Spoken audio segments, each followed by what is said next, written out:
오늘은 이제 베드로 후서 1장부터 1절로 11절까지 말씀을 함께 좀 나누기 원합니다. 베드로 후서 1장 1절로 11절까지인데요. 제가 한 구절 읽고 또 우리 성도님들이 한 구절 읽고 이렇게 좀 교도하도록 하겠습니다. 예수 그리스도의 종이며 사도인 시몬 베드로는 우리 하나님과 구주 예수 그리스도의 의를 힘입어 동일하게 보배로운 믿음을 우리와 함께 받은 자들에게 편지하노니, 하나님과 우리 주 예수를 알므로 은혜와 평강이 너희에게 더욱 많을지어다. 그의 신기한 능력으로 생명과 경건에 속한 모든 것을 우리에게 주셨으니 이는 자기의 영광과 덕으로서 우리를 부르신 이를 알므로 말미암음이라.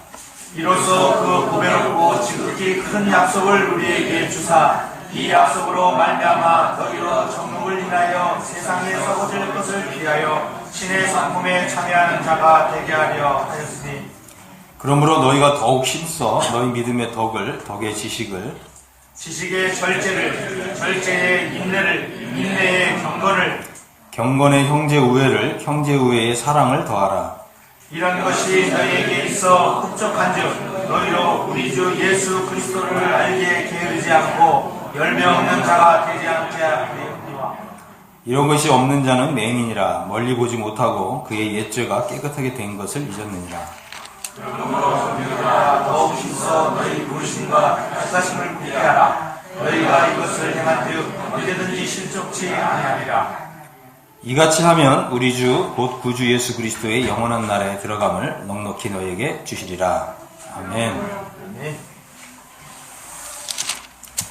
자, 여기 이제 이 베드로후서 1장 지금 1절로 11절까지 읽었는데요. 여기 보면은 이 보배로운 것이 두 가지가 있습니다. 첫 번째는 1절에 있는데 보배로운 믿음, 보배로운 믿음, 이제 이것이 한 가지고요. 또 한 가지는 이제 4절에 있는데 좀 영어식 표현하고 조금 달라요. 영어식 표현은 지극히 크고 보배로운 약속, 이렇게 해서 보배로운 믿음, 보배로운 약속, 이것이 이 두 가지가 보배롭다 이렇게 말씀하고 있는데, 이런 부분들을 함께 좀 살펴보기를 원합니다. 예수 그리스도를 나의 주님으로 믿는 믿음은 보배로운 믿음입니다. 이 보배롭다라고 하는 말은 이제 좀 영어식 표현을 보면은 보석과 같은 믿음이다 이렇게 표현이 되어 있어요. 무슨 믿음이라고요? 보석과 같은 믿음. 예수 그리스도를 나의 주님으로, 나를 구원해 주신 주님으로 믿는 믿음은 보배로운 믿음이고 보석과 같은 믿음이다 이렇게 표현하고 있습니다. 이것은 이제 이 사도 베드로가 예수 그리스도를 믿는 믿음은 이렇게 보배로운 믿음이다라고 하는 걸 경험한 거예요. 맛본 것이고 또 사도 베드로가 누리고 있는 믿음인 것이죠. 그러면 왜 예수님을 믿는 믿음이 보석과 같은 믿음이냐라고 했을 때, 이 예수님이라고 하는 분이 사실은 보배로운 분이시고 보석과 같은 분이시기 때문에 그래요. 예수님이 우리 하나님 아버지께 있어서 얼마나 이 소중하고 얼마나 보배롭고 보석과 같은 분인지 우리 다 아시죠? 예수님이 우리 하나님 아버지께 얼마나 이게 보배로운 분이신지 보석과 같은 분이신지 우리가 알고 있다고 하는 거죠. 그래서 이 보석과 같고 보배로운 우리 하나님 아버지 앞에서 이 보석과 같고 보배로운 이 예수님을 믿는 그 믿음을 가진 사람도 예수님 덕분에 어떻게 해요? 보배로운 믿음을 가진 사람은 하나님 앞에서 보배롭고 보석 같은 사람이 되는 거예요. 그러니까 예수님을 나의 주님으로 믿는 사람은 하나님 아버지 앞에서 그 사람도 보석과 같고 보배로운 사람이 되는 거예요. 그러니까 우리가 이 예수님을 믿는 성도가 되었다고 하는 것은 엄청난 이 신분의 상승이 이루어지는 거예요. 여러분, 그거를 우리가 성경을 알면 알수록 그 사실을 정말 실감나게 느끼실 거예요. 우리가 이제 장래에 우리가 하나님 나라에 들어가게 될 것인데, 우리가 흔히 생각할 때 하나님 나라에는 어떤 존재가 있나요? 예를 들자면 천사가 있잖아요. 천사. 천사가 얼마나 아름답고 정말 빼어나고 그 힘이 정말 엄청난 존재죠. 천사라고 하는 존재는 엄청난 존재예요. 그런데 우리가 이 예수님을 믿는 보배로운 믿음을 가질 때 우리가 신분 상승이 이루어져요. 하나님 나라에서. 이 죄인은 어떤 존재예요? 하나님 나라에서 그냥 죄수에 불과하잖아요. 하나님 나라에 이 교도소가 있는데 그게 어디예요? 지옥이잖아요. 예수님을 믿지 않는 사람은 죄수예요. 죄수. 하나님 나라에 들어가는. 그런데 우리가 그런 사람들이었잖아요. 예수님 믿기 전에. 죄인이었고 죄수에 불과했는데 예수님을 믿는 즉시 이 보배로운 믿음을 가지는 즉시 우리가 하나님 나라에서 어마어마한 신분의 상승이 이루어져요. 그래서 어떻게 해요? 천사들보다 더 존귀한 자가 되는 거예요. 그거 믿으세요? 천사들보다 우리가 더 높은 신분을 가진 사람들이 되는 거예요. 하나님의 자녀가 된다는 것은 그만큼 어마어마한 신분 상승이 이루어지는 거예요. 그래서 성경에서 뭐라고 얘기해요? 심지어 천사들도 구원받을 후사들을 섬기라고 보내친다는 거예요. 우리는 뭐예요? 구원받은 사람들은 이 천사들이 지키고 보호하는, 그래서 다시 말해서 천사들이 우리의 어떻게 해요? 종이에요, 종. 그거 믿으세요? 여러분 그런 거 경험하지 않았어요? 저도 이 주님 믿고 나서 한 3번 정도 죽을 고비가 있었는데 그때 누군가 나를 보호하는 이런 거 경험한 적이 있어요. 3번이나 죽을 고비가 있었어요. 그런데 저는 이제 제가 돌아보면 이거는 분명 하나님이 천사를 보내셔서 나를 이렇게 보호해 주셨다, 이런 좀 생각을 갖게 됩니다. 그래서 이 중요한 건 뭐냐면 우리가 믿는 대상에 따라서 우리의 가치가 달라진다는 거예요. 이것이 예수님을 믿을 때 우리에게서 일어나는 엄청난 신분의 상승이고 가치의 상승이라고 하는 것입니다. 그래서 이 사도 베드로는 이 사실을 알기 때문에, 그죠? 보배로운 믿음을 우리와 같이 받은 자들에게 편지한다, 이렇게 말씀하고 있습니다. 그래서 우리가 이제 한번 생각을 한번 해보겠습니다. 이 서신을 쓰고 있는 베드로를 한번 생각해 볼게요. 베드로는 어떤 사람이었냐? 베드로는 이제 어부였잖아요. 그죠? 어부였어요. 또 성경에 보면 이 어부는 성격이 급한 사람이고 또 아주 다혈질적인 사람이에요. 그리고 심지어 이 베드로는 믿음에서 여러 차례 실패했던 사람이에요. 맞죠? 베드로는 주님을 믿은 이후에 꾸준하게 그 믿음이 이렇게 성장한 사람이 아니고 믿음에 있어서 몇 차례 이렇게 떨어지고 또 다시 회복된 이런 사람이었습니다. 그럼에도 불구하고 이 베드로는 예수님을 믿는 그 보배로운 믿음을 버리지 않았어요. 왜 그렇죠? 예수님이 얼마나 보배로운 분이신지를 알았기 때문에 그래요. 이 베드로는 이 믿음에 있어서 실패와 좌절과 이 패배를 맛본 사람이에요. 누구보다도 믿음에서 떨어지고 믿음에 있어서 시련을 겪고 좌절을 겪고 이 패배감, 그죠? 이 믿음에서 이 떨어져 본 사람은 이 패배감이 어떤 건지 말로 상상할 수가 없죠. 다 표현할 수가 없어요. 이런 이 믿음 안에 있어서 이 좌절을 겪었지만 또 한편으로는 회복을 경험한 사람이에요. 회복. 베드로는 회복을 경험한 사람이었습니다. 우리 가운데 한번 좀 생각해 보세요. 우리가 예수님을 믿은 이후에 나는 과연 믿음 안에 있어서 한 번도 떨어져 본 적이 없는가? 여러분 떨어져 본 적 없으세요? 아마도 우리가 대부분 그럴 거예요. 저도 마찬가지인데 믿음에 있어서 이렇게 실패, 좌절을 저도 경험하고 또 회복을 경험한 이런 사람입니다. 이 베드로는요, 마태복음 제 16장을 보면 예수님께서 제자들에게 질문했어요. 사람들이 인자를 누구로 아느냐? 사람들이 세례 요한이라고도 하고 엘리야라고도 하고 또 에레미야라고도 하고 선지자 중에 하나라고 이렇게 했습니다. 마태복음 16장 15절에 보면 예수님께서는 제자들을 향해서 그러면 너희는 나를 누구로 아느냐? 이렇게 물었어요. 그러니까 이때 뭐라고 그랬어요? 16장 16절에 시몬 베드로가 대답하여 가로되 탁 나서가지고, 그죠? 주는 그리스도시요 살아계신 하나님의 아들이십니다. 이렇게 고백을 했어요. 이게 참 놀라운 이게 믿음의 고백을 한 거예요. 예수님이 뭐라고 하셨어요? 네가 이런 믿음을 고백한 거는 네가 스스로 깨달아서 한 게 아니야. 하늘에 계신 아버지께서 이렇게 너에게 이 믿음을 이렇게 계시해 주신 거야. 이렇게 말씀하신 거예요. 그러니까 베드로가 이렇게 놀라운 믿음의 고백을 하니까 예수님이 어떻게 해요? 칭찬을 해주신 거예요. 믿음은 이런 놀라운 고백을 했어요. 그래서 예수님께로부터 이렇게 칭찬을 받았습니다. 베드로가 칭찬을 받았습니다. 그런데 이제 또 그 밑에 쭉 내려가면 16장 21절에 보면 예수님께서 이제는 예수님이 이 세상에 오신 목적을 말씀하셨어요. 그래서 자기가 예루살렘에 올라가서 장로들과 대제사장들과 또 서기관들에게 많은 고난을 받고 죽임을 당하고 또 제3일에 살아나야 될 것을 딱 말씀하시니까 베드로가 뭐라 그랬어요? 22절에 예수를 붙들고 간하여 이르되 주여 그리 마옵소서. 그죠? 이 일이 결코 주에게 미치지 아니하리다. 이런 얘기를 하는 거예요. 그러니까 주님 뭐라고 하셨어요? 베드로를 향해서 이 사탄아 너희들로 물러가라. 너는 나를 넘어지게 하는 자라다. 왜 베드로가 예수님을 이렇게 붙들고서 주님 그렇게 되면 안 됩니다. 이렇게 했다고요? 내가 하나님의 일을 생각지 아니하고 사람의 일을 생각했다는 거예요. 그러니까 칭찬도 받았지만 금세 또 예수님께로부터 책망도 받았어요.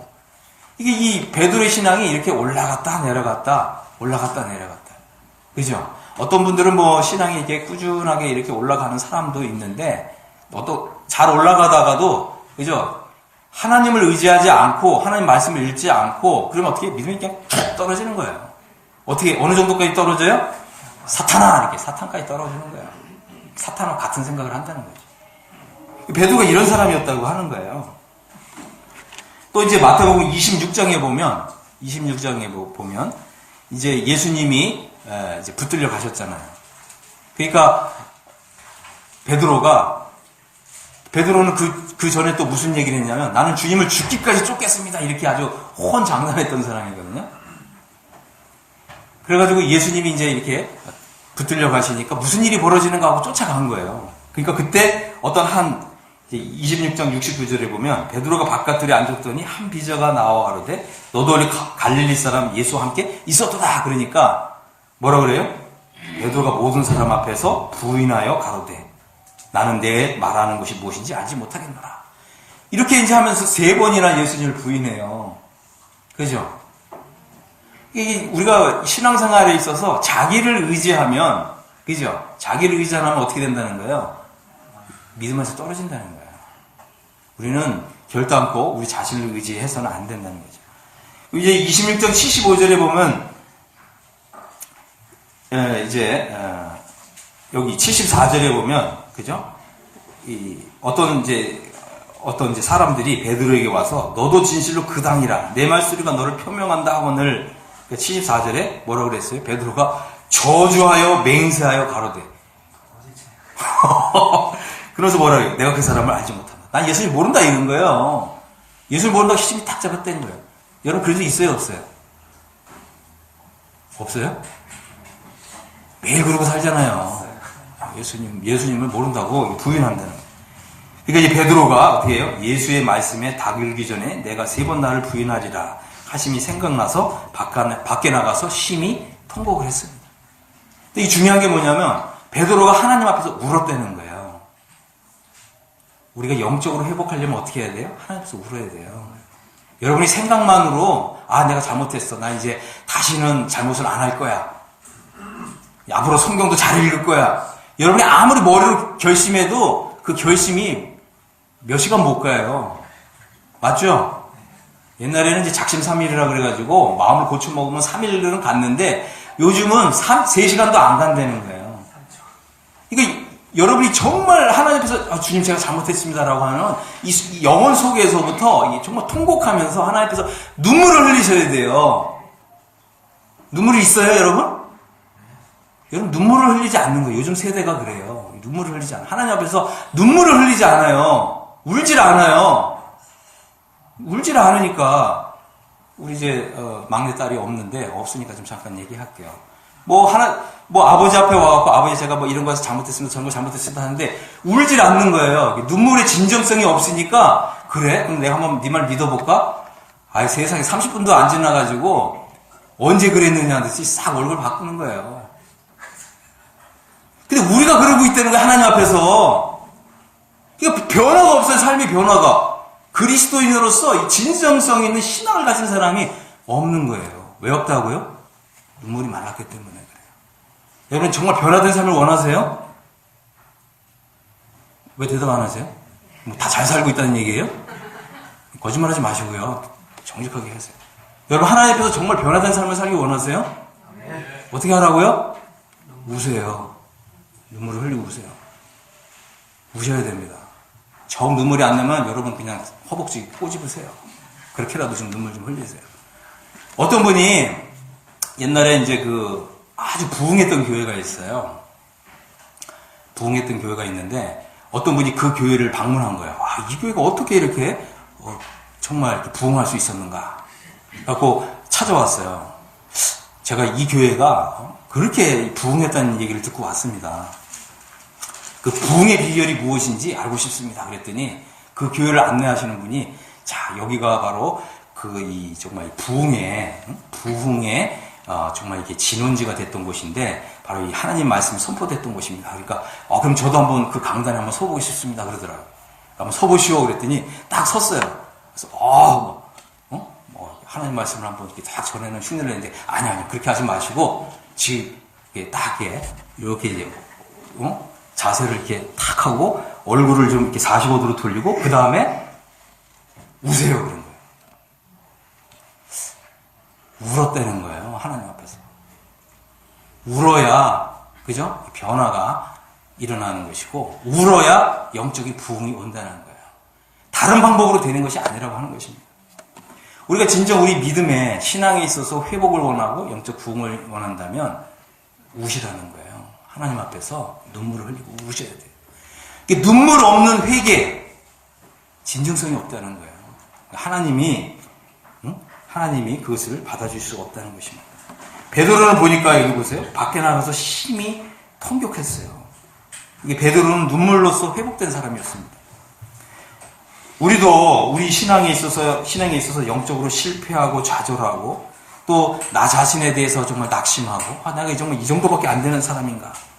하나님 앞에서 정말 하나님 제가 정말 회복하길 원합니다. 정말 이렇게 정말 간절한 소원이 있다면 눈물을 흘려야 된다는 것입니다. 우리도 눈물로써 회복할 수가 있습니다. 눈물 없는 회개는 진정한 회개가 아닐 수가 있어요. 주님 저는 정말 회복되길 원합니다. 주님 정말 저를 회복시켜 주십시오. 이런 필요를 느낀다면 눈물로써 기도하고 눈물로써 나의 이런 하나님 앞에서 바람이 진정성이 있다고 하는 이 진정성을 보일 필요가 있다고 하는 것이죠. 그럴 때 하나님께서 다시금 받아주시고 용서해 주신다고 하는 것입니다. 우리가 정말 이 구원받기를 원한다면, 그죠? 정말 구원받기를 원한다면 우리가 하나님 앞에서 눈물을 흘리면서 기도할 필요가 있어요. 그러니까 이 주님이 그러잖아요. 내가 내 눈물을 기억하고 이 주님이 다 보시고 기억하신다고 하는 것입니다. 그래서 정말 이게 우리가 눈물을 흘리면서 주님 정말 저를 구원받기를 원합니다. 이렇게 기도한 사람 치고 구원받지 않은 사람이 없다는 거예요. 그렇지 않습니까? 그런데 이제 베드로가 이 믿음 안에서 떨어지고 믿음 안에서 실패하고 좌절했지만 베드로는 보니까 믿음의 공동체를 떠난 적이 없어요. 하나님 백성들을 떠난 적이 없어요. 우리가 이제 믿음 안에 있어서 실패하고, 그죠? 믿음에 있어서 떨어질 수가 있어요. 그런데 결코 어떻게 해요? 교회를 떠나서는 안 됩니다. 하나님 백성들을 떠나서는 안 돼요. 왜 그런가요? 이 교회를 떠나면 이 세상은요, 사탄의 소굴이에요. 여러분, 거기서 어떻게 회복을 해요? 거기는 이 사탄이 그냥 우리의 이 영육간에 난두질 하는 곳이에요. 완전히 이 세상과 동화될 정도까지 우리를 난두질해요. 우리 가만둘 것 같아요? 보배로운 믿음을 가진 사람인데 사탄이 가만둬요? 안 그래요. 안 그래요. 별의별 일을 다 겪는 것입니다. 이 베드로는요, 이 믿음의 공동체, 하나님 백성들을 떠나지 않았어요. 그래서 이 요한복음 6장에 보면 예수님의 말씀을 듣다가 예수님이 좀 어려운 말씀을 하신 거예요. 그죠? 그래서 영적인 얘기를 하시니까 많은 사람들이 나 이거 못 알아듣겠다. 하나님 말씀이 왜 이렇게 어려우냐. 그래가지고 제자 중에 많은 사람들이 물러가서 다시 그와 함께 다니지 않더라 그랬어요. 그러니까 예수님이 이걸 보시면 얼마나 딱해요. 그죠? 그러니까 하나님 말씀에는, 하나님 말씀을 전혀 모르는 이런 사람도 예수님을 믿을 수 있게 해주는 정말 이런 말씀이 있어요. 이게 이제 그 아주 초보적인 말씀이거든요. 성경에 보면 이거를 이 젖과 같은, 우유와 같은 말씀이다 이렇게 표현하는데 이런 말씀도 있고요. 또 이 고기와 같이 단단한 이런 음식도 있어요. 여러분 어떠세요? 그래서 이 단단한 음식을 먹을 수 있는 사람은 어떤 말씀이냐면 의의 말씀이에요. 의의 말씀. 하나님이 우리의 삶에 있어서 의로운 걸 요구하시는 거예요. 그러니까 우리가 의를 행해야 되는 거죠. 그러니까 우리가 의를 행해야 된다 이런 말씀만 나오면 아이고 너무 어려워. 그러고서 이 귀를 닫고 하나님 말씀 배우는 거를 포기하는 사람들이 많다는 거예요. 이런 사람들이 어떻게 해요? 예수님을 다 떠나가는 거죠. 그러니까 예수님이 12 제자들을 향해서 뭐라고 그러셨어요? 너희도 가려느냐 그러시냐. 그러니까 그때 또 베드로가 또 탁 나서갖고 이랬어요. 주여 영생의 말씀이 계시면 우리가 네게로 가오리까. 이게 진짜 구원받은 사람이에요. 영생의 말씀을 맛본 사람이죠. 이 사람은 떠나지 않아요. 비록 자기가 베드로가 어떤 사람이었어요. 우리가 다 봤잖아요. 실패하는 사람이고 또 앞에 나가서는 금세 믿음이 있는 사람이처럼 행세하지만 또 그냥 주님이 그냥 탁 놔두시면 어떻게 해. 금세 또 그냥 사탄처럼 행동하고 이런 사람이었는데도 믿음을 떠나지 않았어요. 주님! 영생의 말씀이 주님께 있는데 우리가 누게로 가겠습니까? 누게로 간단 말입니까? 그 베드로는 하나님의 백성들을 떠나지 않았어요. 여러분이 좀 영적으로 상태가 안 좋다고 교회 안 나오는 분들 있죠? 그런 분들 있잖아요. 있어요, 없어요? 그런 사람들은 어떻게 해야 돼요? 사탄이 속을로 그냥 떨어지는 거예요. 여러분 가만히 사탄이 놔두질 않아요. 그러니까 여러분들이 정말 보배로운 믿음을 가진 사람들이라면 사탄이 가만 놔두지 않는다는 거예요. 그 다음에 여기 베드로가 무슨 고백을 했냐면 우리가 주는 하나님의 거룩한 자신 줄 믿고 알았습니다. 주님은 어떤 분이시냐면 하나님의 거룩하신 분이라는 거예요. 그러니까 우리가 이제 이 신앙생활을 하면서 점차적으로 우리 주님과 가까이 동행을 하다 보면 우리에게서 어떻게 해요? 이 성도답게 사는 삶이 나오는 거죠. 근데 우리가 이제 주님을 떠나가면 우리에게서는 어떻게 해요? 성도다운 면모가 없어지는 거예요. 우리가 이제 주님 말씀을 읽고 묵상하고 또 교회에 와서 예배를 잘 드리면 우리는 나도 몰라요. 나도 모르는데 세상 사람들이 눈치를 채요. 이 사람 뭔가 다르다. 뭔가 느껴지는 거예요. 뭔가 다른 사람이구나. 그죠? 그래서 우리가 이제 이 성도다운 삶을 살면 믿지 않는 사람들이 우리 찾아와갖고 당신은 뭔가 다른 것 같다. 그 다른 비결이 뭐냐 이렇게 묻는다는 거예요. 그럴 때 우리는 어떻게 해요? 경건한 신앙생활을 하는 중에 예수님을 정말 그 주로 삼아서 정말 예수님을 나의 주님으로 모시고 살면서 이렇게 소망에 가는 이유를 묻는 사람들에게 우리가 가지고 있는 이 소망에 대해서 이렇게 소개해 주는 거예요. 바로 그게 비결이었구나. 그렇게 되면 어떻게 해? 내가 굳이 다른 사람들한테 전도하려고 하지 않아도 사람들이 이렇게 마치 우리가 어떻게 해요? 자석처럼 어느 곳에 내놔도 붙는 거예요. 여러 사람들이. 그래서 우리가 이제 하나님께 영광을 돌리는 이것이 이제 신앙생활의 비밀인 거죠. 그래서 우리 교회를 떠나서는 안 되고요. 교회를 떠나면 하나님이 이렇게 이제 그 회복해 하시는 이런 말씀을 주시고, 그죠? 또 정말 용기와 믿음을 북돋워 주시는 이런 말씀을 주님이 주시는 거예요. 근데 이제 이런 것을 받을 수가 없는 거죠. 자, 그래가지고 다시 이제 좀 1절로 좀 오면, 이제 베드로후서 1장으로 오면, 베드로가 여기서 또 참 놀라운 이야기도 해요. 그게 뭐냐면, 여기 보면 이제 우리 성경은 좀 번역이 좀 이렇게 좀 앞뒤가 좀 바뀐 게 좀 있어요. 그게 뭐냐면, 우리 하나님의 의와 구주 예수 그리스도를 힘입어. 이렇게 돼 있거든요. 그래서 우리 믿는 사람은 하나님의 의를 받은 사람이다. 이런 놀라운 말씀이 있어요. 이 말씀은, 이제 로마서 3장 22절에 보면 예수 그리스도를 믿음으로 말미암아 모든 믿는 자에게 미치는 하나님의 의니 이렇게 돼 있어요. 이 말은 뭐냐면 예수 그리스도를 믿는 사람들에게는 하나님의 의를 주신다는 거예요. 그래서 표준 세번역 성경에 보면 예수 그리스도를 믿는 사람에게는 하나님의 의가 옵니다. 이렇게 번역되어 있어요. 뭐가 온다고요? 하나님의 의가 온다. 응? 그 다음에 이제 빌립보서 3장 9절에서 사도 바울이 이렇게 얘기했어요. 내가 가진 의는 율법에서 난 것이 아니요 오직 예수 그리스도를 믿음으로 말미암은 것이니 곧 믿음으로 하나님께로서 난 의라. 그러니까 예수 그리스도를 믿는 사람은 하나님께로부터 오는 의를 받은 사람이다. 이런 거예요. 그럼 이게 왜 중요하냐면 한번 우리가 보세요. 우리가 사도 바울이 뭐라고 얘기했냐면 우리는 율법을 지켜서 의롭게 된 사람들이 아니라 하나님의 의를 받아서 의롭게 된 사람이라는 거예요. 이게 복음의 비밀이에요. 이 성경에는 이 하나님의 의를 받는다라고 하는 놀라운 정말 선언이 있어요.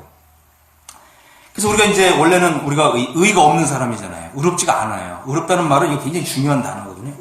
오를 의자인데 이제 우리 구약 성경에 보면 하나님께서는 그죠? 하나님과 또 하나님을 믿는 사람 사이에 의를 요구하시고요. 또 남편과 아내 사이에 의를 요구하시고 또 형제와 형제 간에 의를 요구하시고 또 부모와 자식 간에 의를 요구하세요. 의를 행하라는 거예요.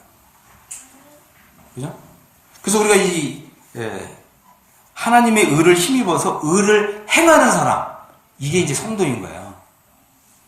응? 그러니까 우리가 우리 자신의 어떤 노력으로 아니면 우리가 율법을 잘 지켜서 의롭게 된다고 한다면 그죠? 우리는 어떻게 해요?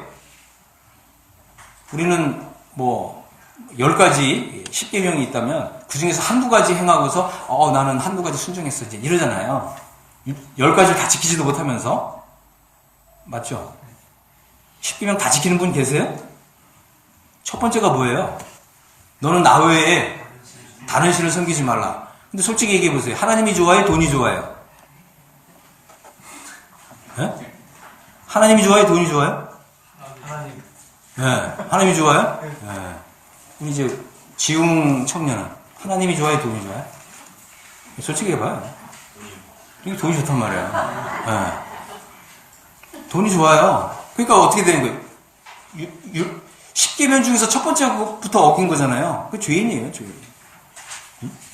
근데 우리가 이제 어떻게 해요? 보배로운 믿음을 가지고 하나님의 의를 받게 되면 돈보다 하나님이 더 좋은 거예요. 응? 돈보다 하나님이 더 좋은 거예요. 응? 그래서 나의 전 재산을 하나님께 드릴 수도 있는 이런 일이 일어나는 거예요. 이런 일이 없는 줄 아세요? 그런 일이 일어나는 거예요. 제가 어저께 이제 어느 뉴스를 보니까 조그만 교회였는데 100억짜리 예배당을 지었다 그러더라고요. 얼마짜리요? 100억짜리 예배당을 지었대요. 모이는 사람도 몇 명 안 모여요.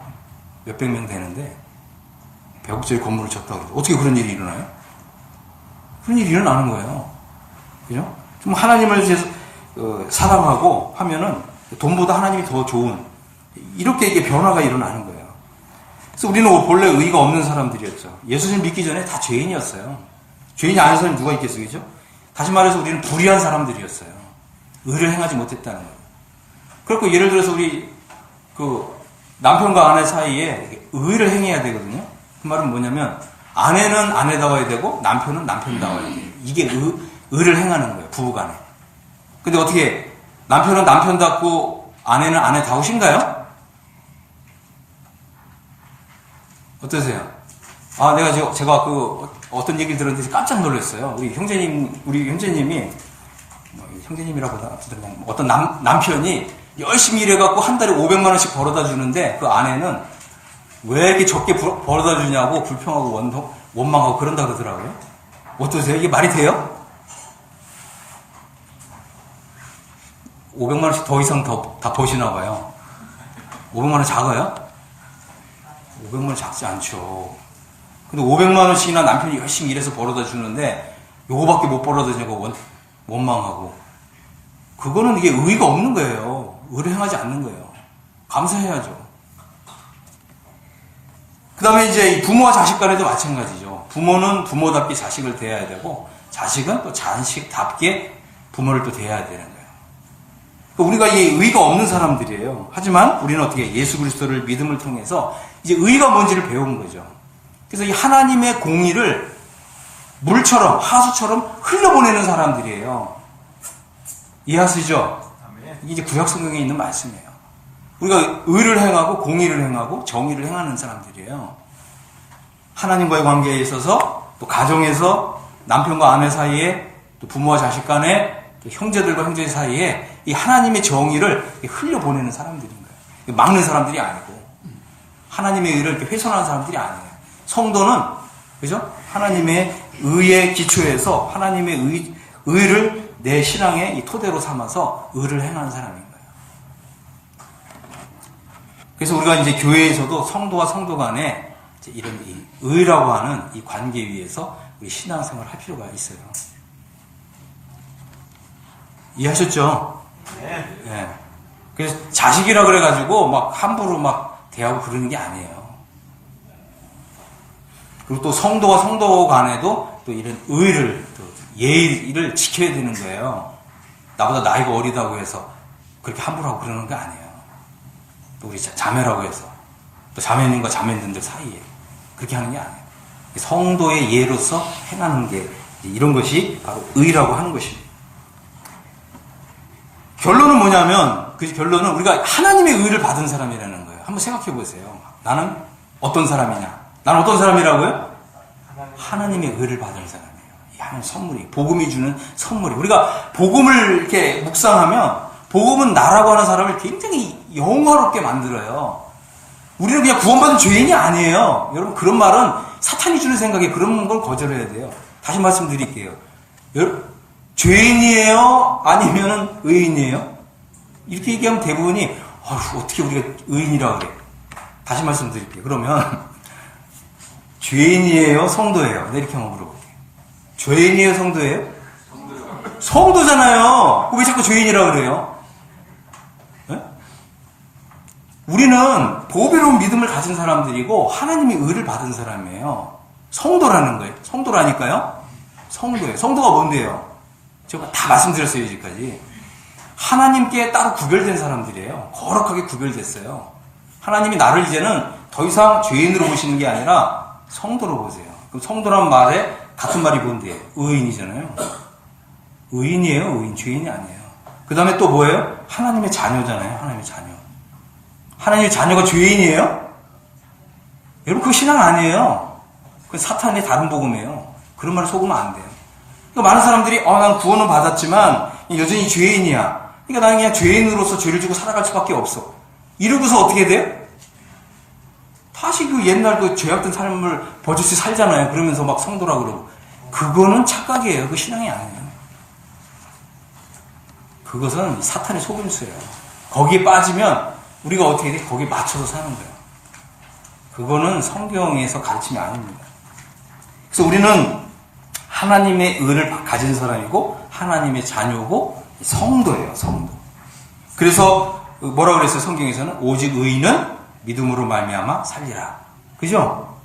죄인은 믿음으로 말미암아 살리라 이렇게 돼 있어요. 성경이? 아니에요.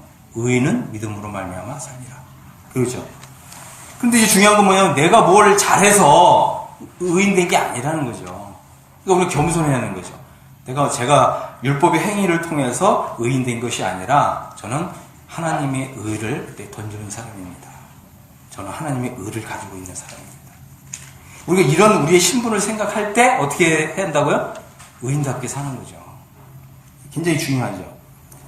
그래서 예수 그리스도를 믿는 사람은 이제 하나님의 의를 토대로 해서 삶이 이제 시작되는 거예요. 무엇을 믿을 때? 나는 하나님의 의를 받은 사람이다. 나는 의인이다. 나는 성도다. 이런 우리의 믿음을 분명하게 할 때 그때 성도다운 삶이 나온다는 거예요.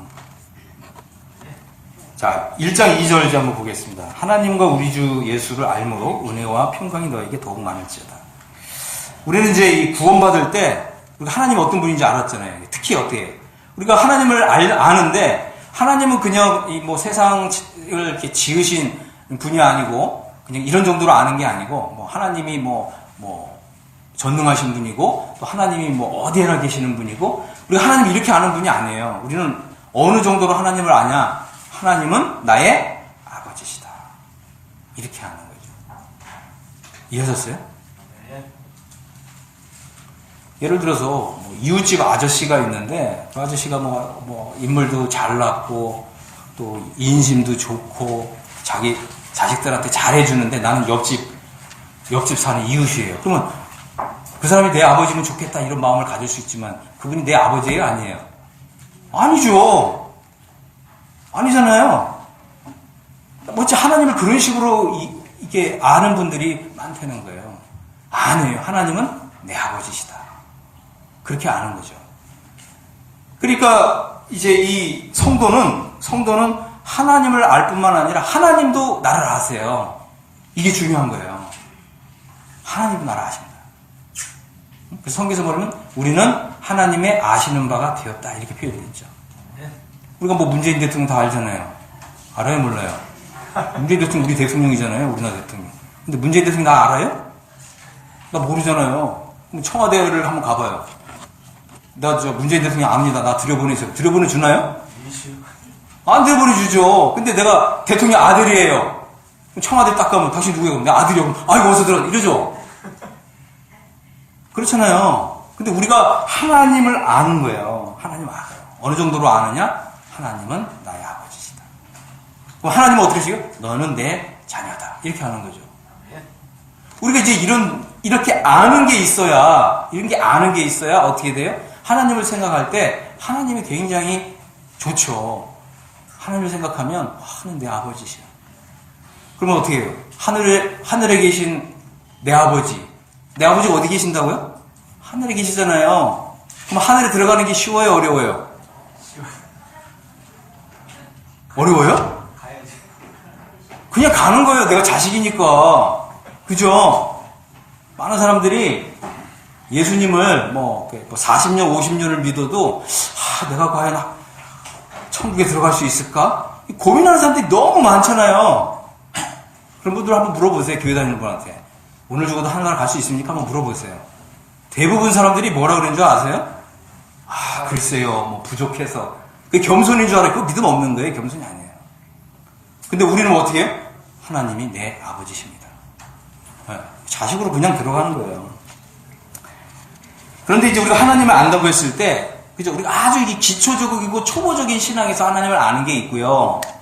우리가 이제 영적으로 성장하고 성숙해서 하나님을 아는 게 있어요. 그러니까 우리가 하나님을 아는 것도 어떻게 해요? 성장하고 성숙해야 되는 거예요. 우리가 예수님을 믿은 지가 얼만데, 지금 연수가 얼만데, 계속 그냥 이 초보적인 신앙에만 머물고 그냥 그 정도로서만 하나님을 아는 그거밖에 나타내지 못하면 이거 얼마나 불쌍한 거예요. 응? 불쌍하잖아요. 그래서 우리는 이제 신앙생활이라는 거는 또 이렇게 표현할 수가 있는 거죠. 신앙생활은 하나님을 알아가는 과정이다. 그죠? 하나님을 더 깊은 관계 속으로, 더 친밀한 관계 속으로 알아가는 거예요.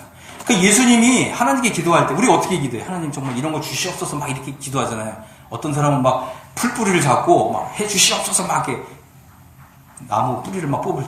근데 예수님은 그렇게 기도하셨나요? 그렇게 기도 안 했어요. 예수님은 어떻게 기도하셨어요?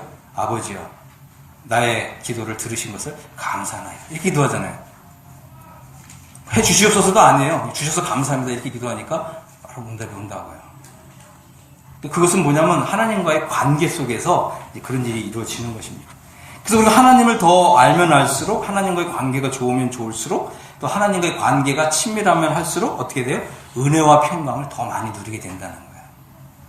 그래서 우리가 이 신앙이 아주 어린 사람이 맛보고 누리는 은혜와 평강의 크기가 있고요. 또 영적으로 성숙하고 성장한 사람이 누리는 하나님의 은혜와 크기가 다른 거예요. 자, 3절 보겠습니다.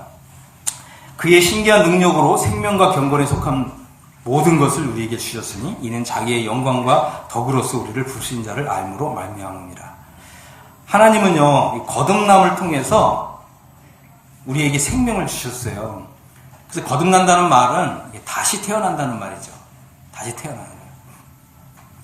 그래서 우리가 다시 태어난다는 말은 뭐예요? 하나님의 자녀로 다시 태어나는 건데, 우리가 이 세상에 육신의 아버지, 어머니가 있잖아요. 그러니까 이 세상에 한번 육신으로 한번 태어났잖아요. 거듭난다는 말은 다시 태어나는 건데, 이제 하나님의 자녀로 태어나는 거죠.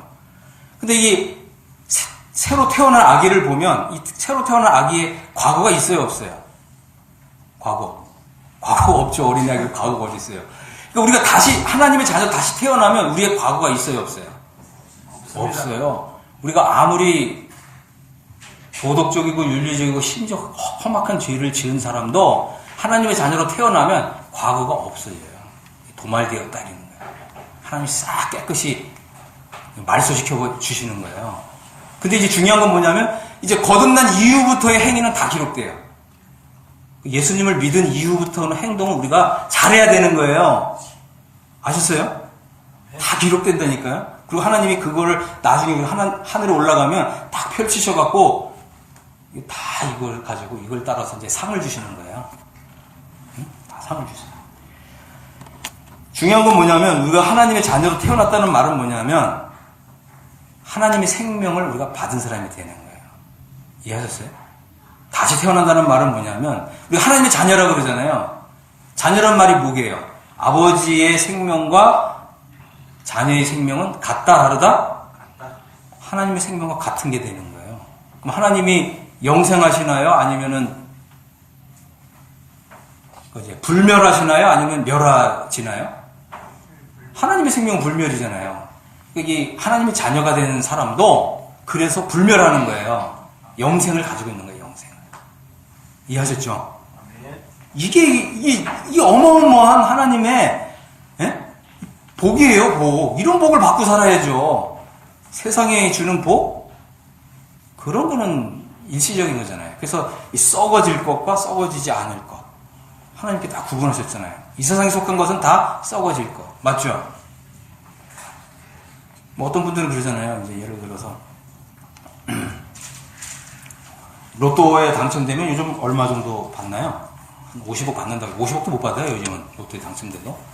근데 50억 뭐지? 최근에 뭐 미국의 뉴스를 보니까 한 1조 정도 되더라고요. 이 복권이 계속 이게 쌓여가지고 1조 정도 되는데 여러분 한번 생각에는 어떤 것 같아요? 여러분에게 한 1조 정도의 복권이 딱 주어지면 여러분 그 다음부터 더 잘 살 것 같아요? 아니면 잘 못 살 것 같아요? 잘 살 것 같죠? 근데 이게 그걸 조사한 사람이 있어요. 이 로또에 당첨된 사람들의 삶을 다 조사했는데 잘 된 사람은 딱 한 사람밖에 없어요. 그 사람이 뭘 했냐면 로또에 당첨된 거를 어느 대학에 다 기부했대요. 이 사람 빼놓고는 나머지가 다 망쳤어요. 인생을.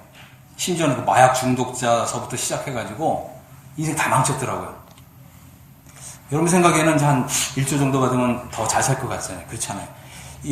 물론 이제 나름대로 잘 쓰면 되겠지만 우리 이제 젊은 부부들이 있으니까 한 1조 정도 당첨이 되면 제일 먼저 무슨 일이 일어나냐면 딱 이혼을 합니다. 재산을 딱 반으로 쪼개고 딱 이혼을 하고요. 또 우리 남자들은 또 뭘 하냐면 그 돈을 가지고 차 바꿉니다. 차. 얼마짜리요? 뭐 한 7억짜리 뭐 이런 차를 바꾸고 그다음에 또 뭘 바꾸냐면 아파트를 새로 사요. 얼마짜리 사겠어요? 저기 뭐 50억짜리 뭐 아파트 사겠죠. 근데 다 딱 이혼한 상태에서. 그 다음에 어떻게 돼요? 서로 이제 그 양육권, 자녀를 낳았으니까 이거를 이제 누가 키울 거냐? 뭐 이런 거 가지고 서로 다투고. 그래서 잘 된 사람이 없더라고요.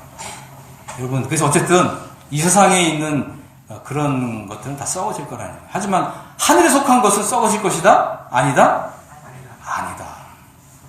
그러니까 우리가 먼저는, 그죠? 먼저는 하나님을 잘 믿으세요. 하나님을 잘 믿으시면 우리에게 이제 하늘에 속한 지혜가 생기고 또 혹시 이제 돈이 많이 들어와도 이걸 어떻게 쓸 것인가 이 지혜가 있는 거죠. 아시겠죠? 뭐 제 말을 못 믿겠으면 한번 기도해 보세요. 한 1조 정도 로또 한번 당첨되게 해달라고 해보세요. 제 말대로 그대로 다 됩니다. 이거는 그냥 제가 그냥 하는 말이 아니라 여지까지 이 로또에 당첨된 사람들의 그 전 얘기가 다 그래요. 안 그러네요. 한번 검색해 보세요. 인터넷에서.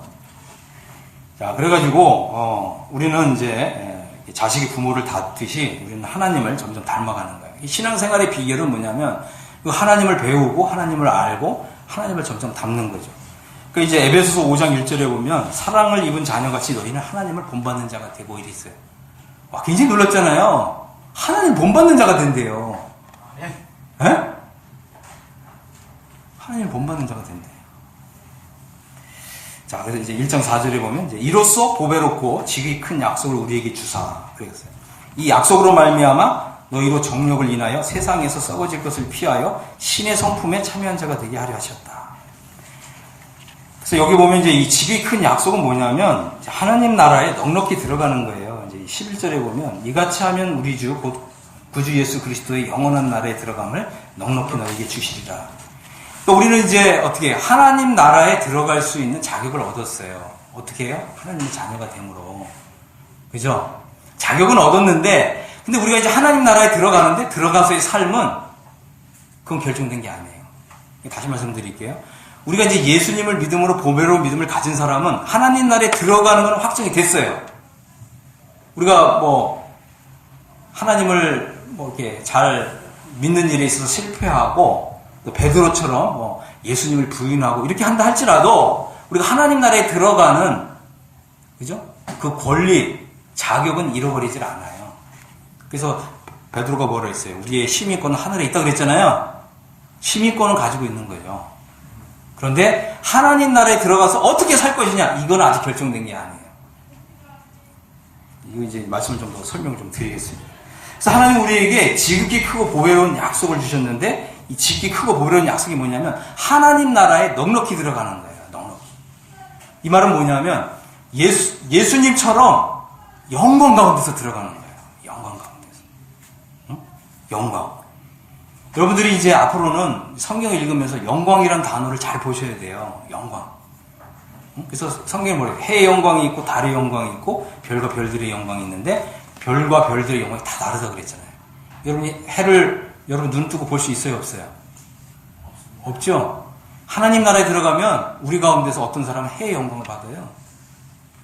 그리고 감히 우러러볼 수가 없어요. 어떤 사람들? 사도 바울 같은 사람이죠. 어떤 사람은 달의 영광, 어떤 사람은 별의 영광, 그죠? 영광이 다 다르다는 거예요.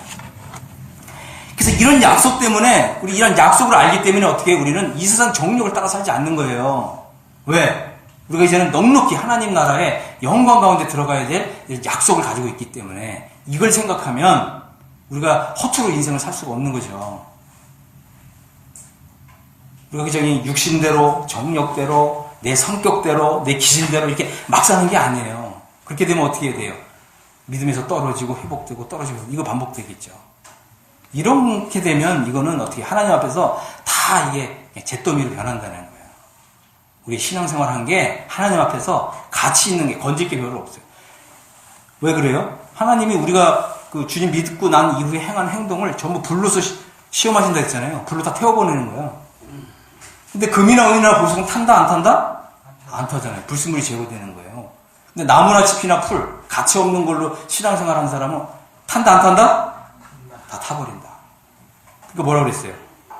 근데 불에 다 타도 공력이 우리가 예수를 믿고 난 이후에 행한 행동이 다 불에 타도 성경에서 뭐라고 그랬어요? 자기는 구원을 어때? 불 가운데서 얻는 것 같아요. 그렇게 되는 거예요.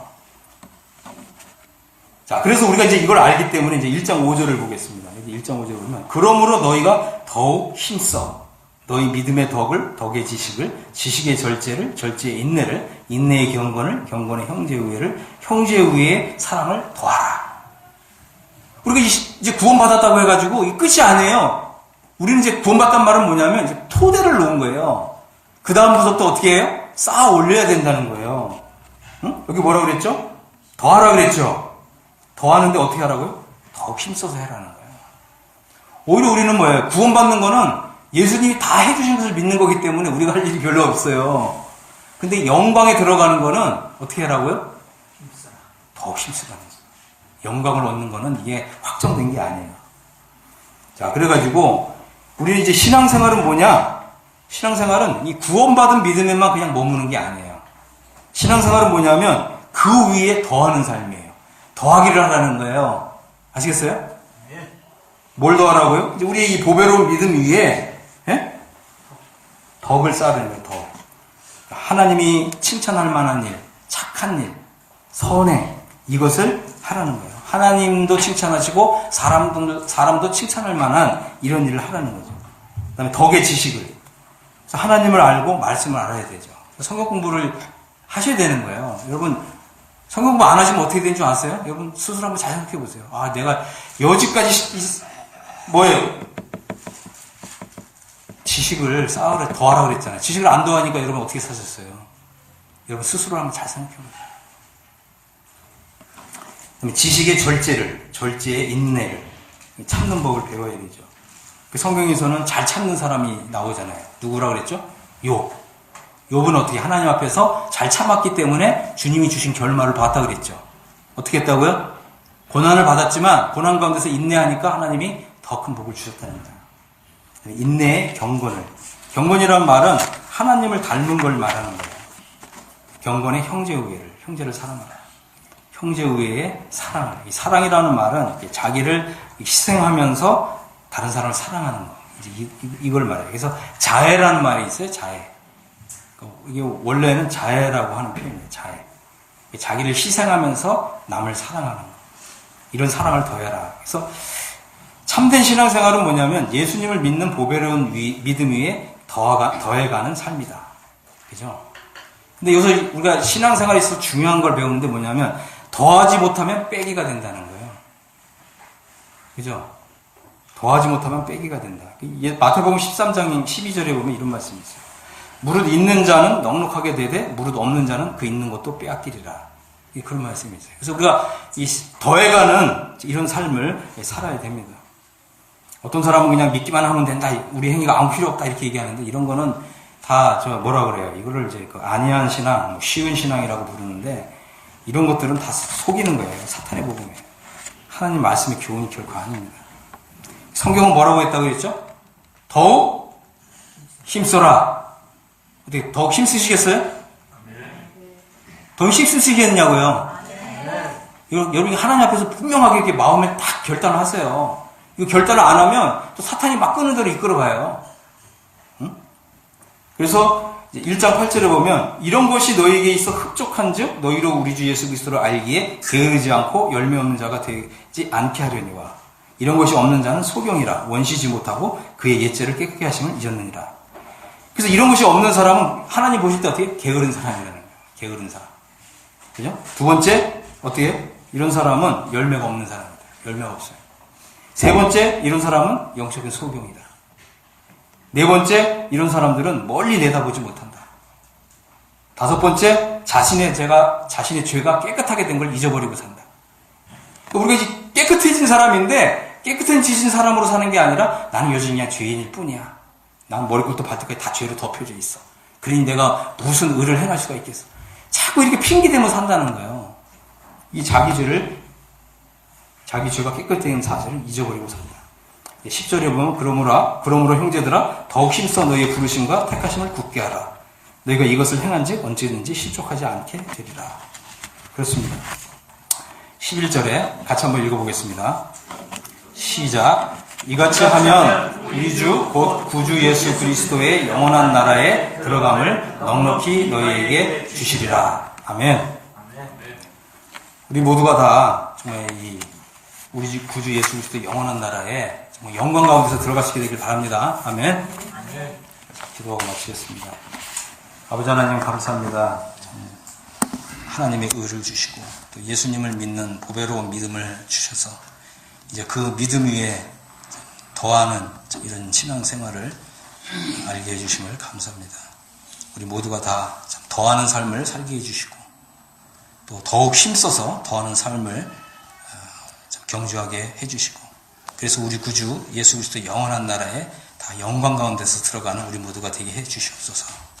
우리 주 예수 그리스도 이름으로 아버지 하나님께 감사하고 기도했습니다. 아멘.